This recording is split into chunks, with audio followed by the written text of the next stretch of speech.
Okay, I want to give you 5 tips on how to keep your bathroom remodel within budget. So the first thing you need to understand is how contractors charge for things. So most of the time they are planned out, scheduled out many months in advance, potentially, especially in this environment. And so they charge by the day of what it takes to do something. So be cognitive of what kind of features you're wanting in your bathroom, because if they become intricate, then they're going to charge, the contractor is going to charge a bit more money and a lot for another day for that project. So the first thing is to be realistic with what you're trying to accomplish and have a 10 to 15% of your budget aside for extra costs.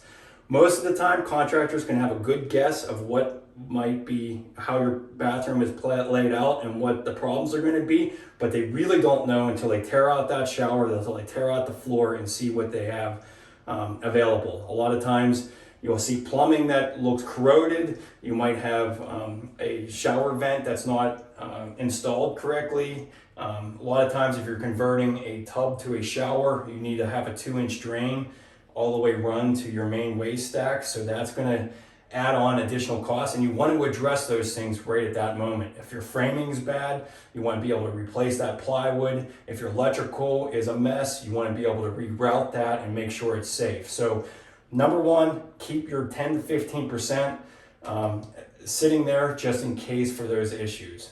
Number two, be realistic about your showers. So if you want a walk-in shower, know that a tile walk-in shower is going to take up a big chunk of your budget. The waterproofing systems are not cheap. The labor to actually install the tile is not cheap.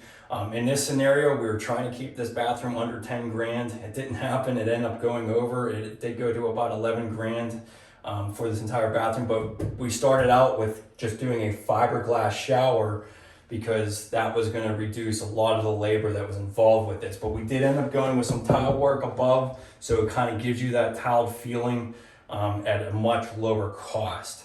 So number three is to maybe possibly compromise on the flooring that you're going to be installing. Tiled floors are always more labor than the laminate floors, but if you're doing a tiled floor or if you're doing a laminate floor, you want to make sure that everything's waterproof underneath there as well. At least have everything, especially for walk-in showers. I think it's really important to seal against your shower surround and make sure that it's also around your toilet flange and making sure that everything's waterproof within the area of your shower.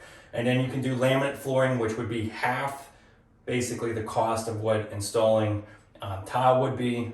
You can usually do laminate flooring within a couple hours and be ready to go, whereas if a contractor does tile, it's a 2-day process, so you're going to be paying, be charged more for that.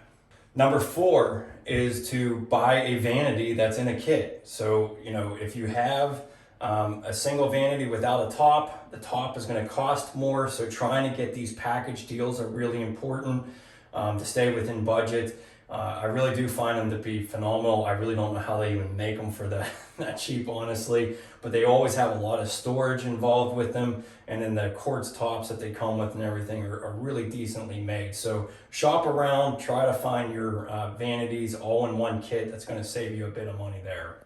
And then number five, and this is a big one, this is going to take your involvement to actually do, but I do recommend as a customer, you go ahead and paint your own bathroom. And I say that because that's a whole nother day that contractor is charging, and that's going to be charged at a premium. I understand. So if you don't want to paint, make sure you incorporate that cost. Typically, a 5x8 room is going to take 4 to 5 hours from start to finish with the painting process, because you're normally doing 2 coats, and then if you have a door and your trim work and stuff, it's just going to take some time. So if you want to have some nicer features, save yourself some money, do the painting yourself, and that'll really keep you in budget as well.